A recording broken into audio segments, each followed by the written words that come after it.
السلام علیکم دوستو، آج کی ویڈیو میں ہم بات کریں گے ایک ایسی ایئر لائن جو کہ کبھی ایشیا کی شان ہوا کرتی تھی لیکن آج اپنی بقا کے لیے سٹرگل کر رہی ہے۔ یہ ہے پاکستان انٹرنیشنل ایئر لائنز یعنی PIA۔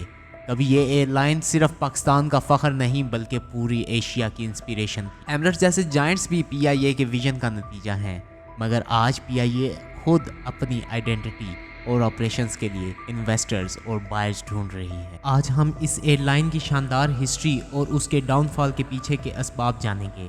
اگر آپ کو ایویشن انڈسٹری یا پاکستان کی ہسٹری پسند ہے تو ویڈیو کو اینڈ تک ضرور دیکھیے گا۔ چینل کو سبسکرائب کرنا اور بیل آئیکن دبانا مت بھولیے گا۔ تو چلیے شروع کرتے ہیں۔ PIA کی کہانی 1946 میں شروع ہوتی ہے جب قائد اعظم محمد علی جناح نے ایک ایئر لائن کا تصور دیا جو مسلم بزنس مین اور پروفیشنلز کے سفر کے لیے کام کریں۔ اس تصور کا نام تھا اورینٹ ایئر ویز۔ اس ایئر لائن کی شروعات کلکتہ میں ہوئی اور یہ سر آدم جی حاجی داؤد کی لیڈرشپ میں کام کر رہی تھی۔ پارٹیشن کے بعد اورینٹ ایئر ویز کا رول اور زیادہ بڑھ گیا کیونکہ پاکستان کی ایویشن انڈسٹری کے لیے ایک فاؤنڈیشن کی ضرورت تھی۔ 1955 میں اورینٹ ایئر ویز کو مرج کر کے پاکستان انٹرنیشنل ایئر لائنز کا نام دیا گیا۔ یہ وہ وقت تھا جب PIA نے اپنی پہلی انٹرنیشنل فلائٹ کراچی سے لندن کے لیے آپریٹ کی۔ یہ ایک ہسٹوریکل مومنٹ تھا جو ایک نئے ملک کے لیے فخر کا سبب بنا۔ اس زمانے میں PIA کی لیڈرشپ بہت سٹرونگ تھی۔ نور خان اور اصغر خان کے نام ایویشن کی ہسٹری میں آج بھی یاد رکھے جاتے ہیں۔ نور خان نے PIA کو دنیا کی سب سے ایفیشینٹ ایئر لائن میں سے ایک بنایا۔ ان کی اسٹریٹجی اور ویژن کے ذریعے PIA نے 1960s میں جیٹ ایج انٹر کیا اور ایشیا کی پہلی جیٹ ایئر لائن بننے کا شرف حاصل کیا۔ دوستو 1960s اور 70s کا دور PIA کے لیے ایک گولڈن ایرا تھا۔ اس دور میں PIA کی ریپیوٹیشن دنیا بھر میں مشہور تھی۔ ایئر لائن کے پائلٹس اور کیبن کرو دنیا کے سب سے پروفیشنلز اور سٹائلش لوگوں میں کاؤنٹ ہوتے تھے۔ جیکلین کینڈی جو امریکہ کی فرسٹ لیڈی تھی نے PIA کی ایک فلائٹ پر سفر کرتے ہوئے اسے دنیا کا سب سے کمفرٹیبل سفر قرار دیا۔ 1962 میں PIA نے اپنے لوگو میں گریٹ پیپل ٹو فلائی کا سلوگن شامل کیا جو صرف ایک مارکیٹنگ لائن نہیں تھی بلکہ اس ایئر لائن کا اصلی ایسنس تھا۔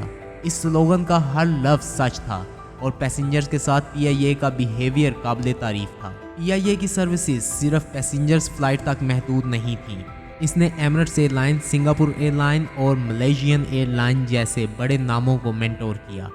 ایمریٹس کی پہلی فلائٹ PIA کے ایئر کرافٹ اور کرو کے ذریعے آپریٹ ہوئی۔ شیخ راشد بن سعید المختوم جو ایمریٹس کے فاؤنڈر ہیں، انہوں نے خود PIA سے اسسٹنس مانگی تھی۔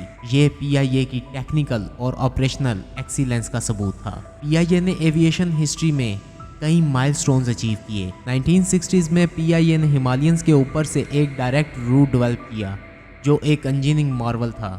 اس روٹ نے کراچی اور بیجنگ کے بیچ کا سفر آسان بنایا۔ 1974 میں PIA نے ایک اور یونیک اچیومنٹ حاصل کی جب اس نے بوئنگ 747 کو اپنے فلیٹ کا حصہ بنایا اور حج آپریشنز کے لیے world largest passenger capacity flight شروع کی۔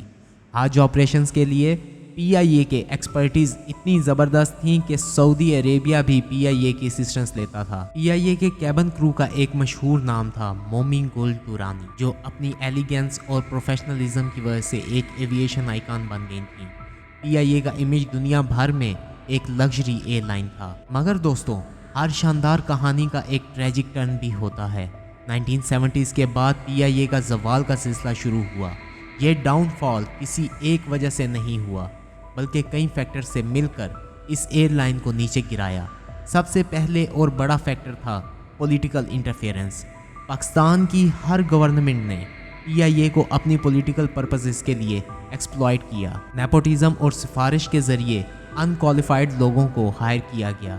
یہ لوگ مینجمنٹ اور آپریشنز کو ہینڈل کرنے کے لیے بالکل اہل نہیں تھے۔ پولیٹیکل اپوائنٹمنٹس نے ایک کمپیٹنٹ انسٹیٹیوشن کو بیوروکریسی کا شکار بنا دیا۔ 1990s کے دور میں کرپشن اپنی پیک پر تھا۔ لیزنگ کانٹریکٹس میں فراڈز اور ان نیسیسری ایکسپینسز نے PIA کے قرض کا بوجھ بڑھا دیا۔